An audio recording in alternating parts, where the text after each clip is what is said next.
बढ़ते तनाव को लेकर के प्रधानमंत्री नरेंद्र मोदी लोकसभा में बोल रहे हैं, क्या कुछ कह रहे हैं सुनिए।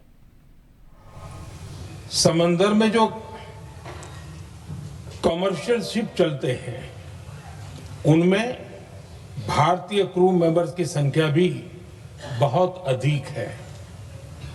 ऐसे अलग अलग कारणों के चलते भारत की चिंताएं स्वाभाविक रूप से अधिक है।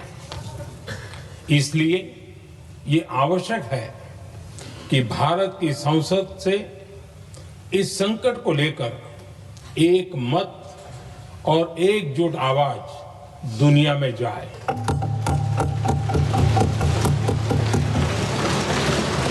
अध्यक्ष जी,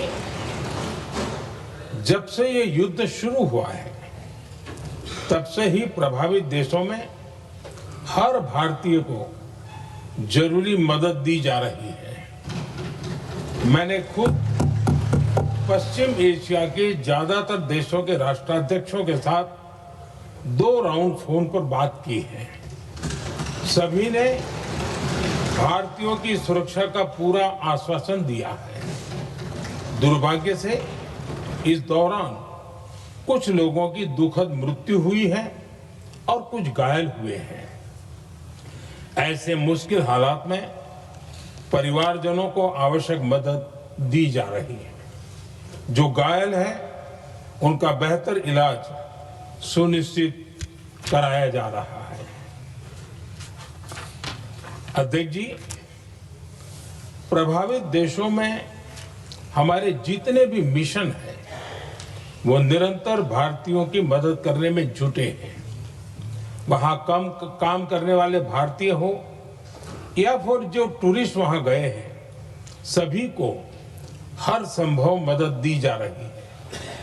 हमारे मिशन नियमित रूप से एडवाइजरी जारी कर रहे हैं। यहां भारत में और अन्य प्रभावित देशों में 24/7 कंट्रोल रूम और आपातकालीन हेल्पलाइन स्थापित की गई है। इनके माध्यम से सभी प्रभावितों को त्वरित जानकारी दी जा रही है। अध्यक्ष जी, संकट की स्थिति में देश विदेश में भारतीयों की सुरक्षा हमारी बहुत बड़ी प्राथमिकता रही है। युद्ध शुरू होने के बाद से लेकर अब तक 3,75,000 से अधिक भारतीय सुरक्षित भारत लौट चुके हैं। ईरान से ही अभी तक लगभग 1,000 भारतीय सुरक्षित वापस लौटे हैं। इनमें 700 से अधिक मेडिकल की पढ़ाई करने वाले युवा हैं। खाड़ी देशों में भारतीय स्कूलों में हजारों विद्यार्थी पढ़ते हैं। सीबीएसई ने ऐसे सभी भारतीय स्कूलों में होने वाली कक्षा 10वीं और 12वीं की निर्धारित परीक्षाओं को रद्द कर दिया है। इन बच्चों की पढ़ाई निर्बाध चलती रहे, इसके लिए सीबीएसई उचित कदम उठा रही है। यानी सरकार संवेदनशील भी है, सतर्क भी है और हर सहायता के लिए तत्पर भी है। माननीय अध्यक्ष जी, भारत में बड़ी मात्रा में कच्चा तेल, गैस और फर्टिलाइजर जैसी अनेक जरूरी चीजें हॉर्मुज स्ट्रेट के रास्ते से आती हैं। युद्ध के बाद से ही हॉर्मुज स्ट्रेट में जहाजों का आना जाना बहुत चुनौतीपूर्ण हो गया है। बावजूद इसके हमारी सरकार का ये प्रयास रहा है कि पेट्रोल, डीजल और गैस की सप्लाई बहुत ज्यादा प्रभावित न हो। देश के सामान्य परिवारों को परेशानी भी कम से कम हो, इस पर हमारा फोकस रहा है। हम सभी जानते हैं देश अपनी जरूरत की 60% एलपीजी आयात करता है। इसकी सप्लाई में अनिश्चितता के कारण सरकार ने एलपीजी के डोमेस्टिक उपयोग को प्राथमिकता दी है। साथ ही एलपीजी के देश में ही उत्पादन को भी बढ़ाया जा रहा है। पेट्रोल डीजल की सप्लाई पूरे देश में सुचारू रूप से होती रहे, इस पर भी लगातार काम किया गया है। अध्यक्ष जी, आज की इन परिस्थितियों में एनर्जी सिक्योरिटी को लेकर बीते एक दशक में उठाए गए कदम और भी प्रासंगिक हो गए हैं। भारत ने बीते 11 वर्षों में अपनी एनर्जी इंपोर्ट का डाइवर्सिफिकेशन किया है।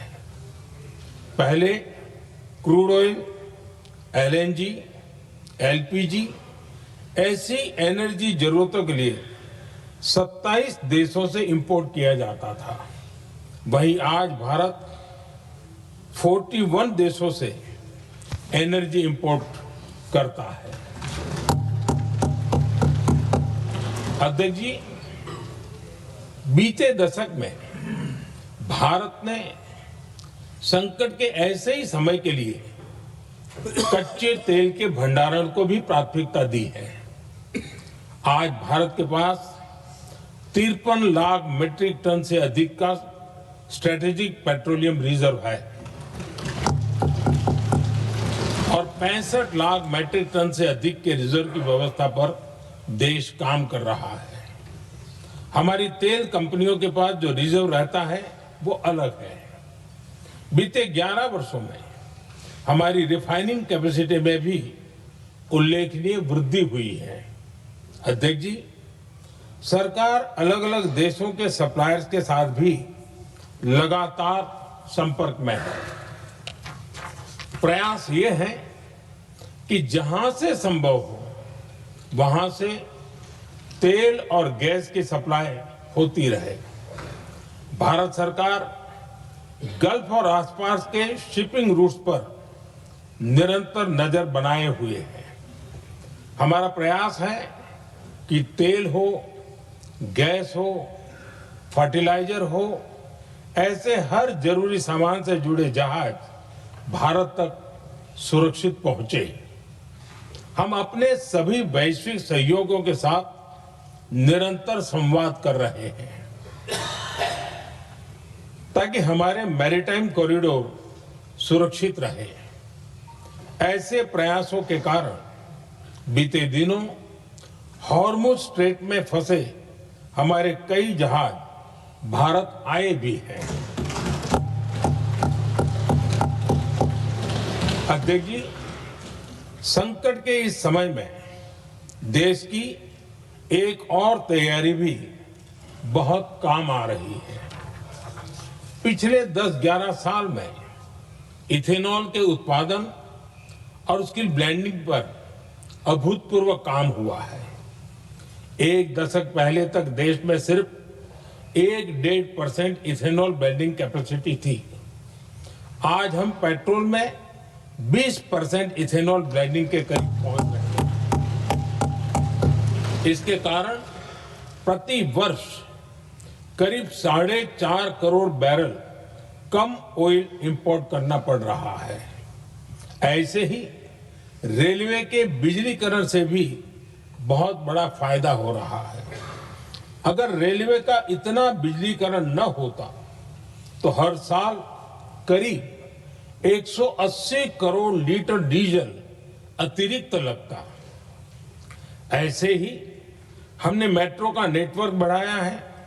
2014 में जहां देश में मेट्रो नेटवर्क 250 किलोमीटर से भी कम था, आज ये बढ़कर करीब 1100 किलोमीटर हो गया है।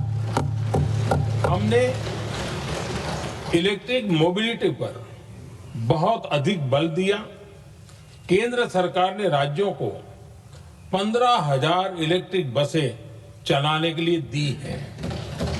आज जिस स्केल पर वैकल्पिक ईंधन पर काम हो रहा है, उससे भारत का भविष्य और सुरक्षित होगा।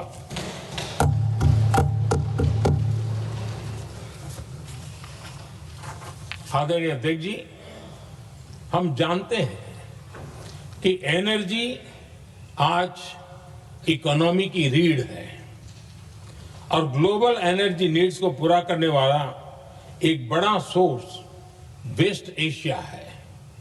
स्वाभाविक है कि दुनिया भर की अर्थव्यवस्था वर्तमान संकट से प्रभावित हो रही है और भारत पर इसका कम से कम दुष्प्रभाव हो, इसके लिए निरंतर प्रयास किए जा रहे हैं।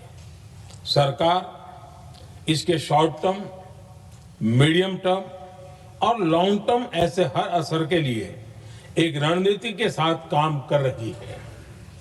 आज भारत की इकोनॉमी के फंडामेंटल्स मजबूत है, इससे भी देश को बहुत मदद मिली है।